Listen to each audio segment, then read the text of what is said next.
Hello gorgeous, today I'm going to help you understand why is it that you have not manifested your soulmate, or what is the possible reason for you to not attract your desired compatible soulmate. What could be keeping you in toxic relationship? And if you want to know the steps or the techniques to manifest your desired soulmate, there are several videos right here that you can watch. But today I want to take your attention to what could possibly be keeping you from manifesting a desired soulmate or keeping you stuck in a toxic relationship. Because when you become aware, you feel empowered to shift that. The first and foremost reason could be that you do not feel worthy of love. Now, this is only at unconscious level. Consciously you are manifesting love, you're wanting love, but unconsciously you may be feeling guilt in receiving love. Why? Because at some level you do not feel worthy of love. Now, why is it that you do not feel worthy of love? Because growing up you do not receive the love, the acknowledgement that you deserved, that you needed as a child. Your certain emotional needs were not met, and because you were not receiving the nurturing, the care, the love, the attention that you really wanted, somewhere you believed you're not worthy of love. Maybe one of your parents, or both your parents, or your primary caregivers who stood as your parents, who stood as your caretakers, were themselves not feeling worthy of love, or themselves not feeling safe, themselves not feeling good enough. Maybe they were struggling themselves, and unconsciously they gave you what they had. It could be that they gave you criticism, it could be that they gave you judgments, it could be that they did not give you respect that you deserved. And all of this because there was lack of love, there was lack of respect, there was lack of care, there was lack of nurturing. You somewhere blamed yourself for this lack of love. You somewhere blamed yourself for love not flowing to you, for attention not flowing to you. It's only at unconscious level, because as children we are dependent on our parents. The whole world is the world inside your home, your family. And if you did not receive what you wanted at that stage, you somewhere hold yourself responsible for you not getting what you want. So you start blaming yourself when your parents or your primary caregivers judge you, they criticize you. You do not start hating them, but you start hating yourself. It is their incapability of loving you, of respecting you, that makes you feel that you are incapable, that there is something wrong with you, that you are not respected, you're not loved, you're not nurtured. At times there's a feeling of feeling like a mistake. You could unconsciously be feeling that I'm a mistake, or somewhere you feel like if you grew up in an environment where you felt your parents were always anxious, always stressed, you may feel like a burden on your family. So all this is created a negative self-image. And then this is what you're carrying within you, that I'm a burden, I'm a mistake, I'm unworthy of love. And now this becomes your belief system. And this is what you're carrying in your vibration. So the partner that comes to you reflects this belief system. It responds to your vibration. So if you're feeling unworthy of love, you will draw to your partner who's not able to give you love, because you are unworthy of love. So it is possible that you have a hard time finding love, or you may find love that is not really present for you. So you may be in a relationship where the partner is not really available to you. You may feel guilt in receiving love because you don't feel worthy of love. What is possible that growing up, when you loved yourself or you were expressive of your needs, you were labeled selfish. So you feel like, if I acknowledge myself, I acknowledge my needs, I'm selfish. And this is what you carry in your adult relationship. So you may draw a partner who's always demanding, who's always expecting you to give up your needs, who's not acknowledging your needs because you are not acknowledging your needs.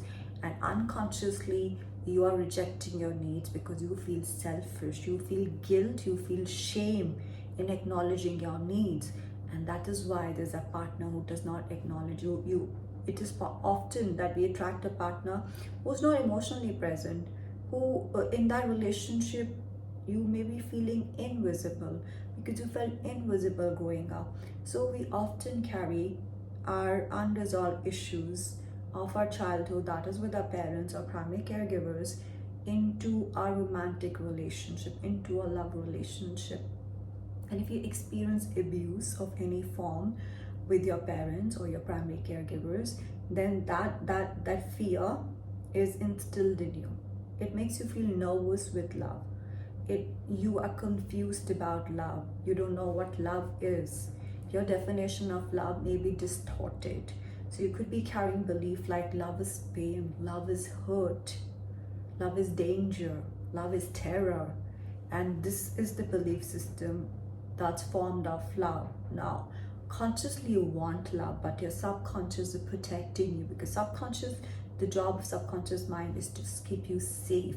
So it's not going to let you get into a relationship. Why? Because it believes it's protecting you, because it's carrying the program that love is danger, love is pain. Or even if you end up manifesting a partner, you could draw a toxic partner wherein you actually experience emotional or physical pain in that relationship, because it's reflecting, it's mirroring your own belief system. And growing up, love was toxic, so there's confusion of love. What is healthy love? You do not know what is healthy love. And because you saw probably your mother being abused by your father, or you saw any abuse pattern in your family growing up, so that felt normal to you. That's normal, that's your definition of love. That is the dynamic you've seen of relationship growing up. Unconsciously you form the same relationship dynamic with your partner, because that is what relationship to you is. So it's very important to ask yourself, what is the definition of relationship? So when the word relationship comes up, what are the subjectives?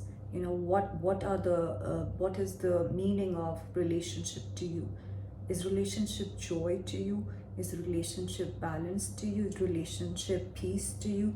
Or is relationship control to you? It's abuse to you, it's fear to you, it's shame to you.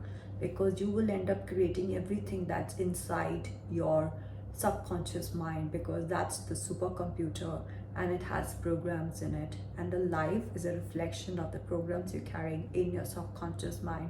So from the time you're born to the age of 8 or 9, all these programs are set.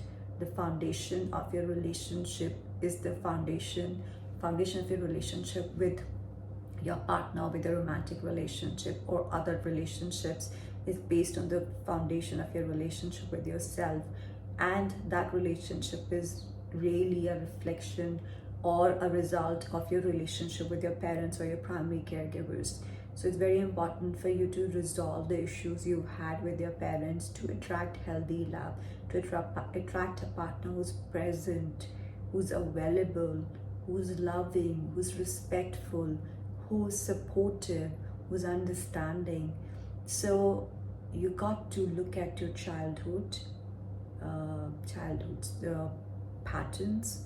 You have to look at your relationship with your parents or your primary caregivers to really heal the wound. If there is an abandonment wound, it's important for you to heal that, so that you can attract a partner who is accepting of you, who acknowledges you, who supports you, who admires you.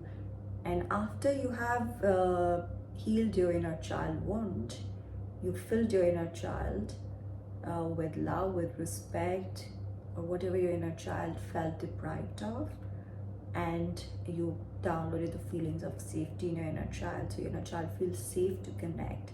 It feels safe in this world. It feels safe around people. It feels safe in relationships. It feels free in relationships. It knows how it feels to thrive in relationship. Often there are women who are people pleasing.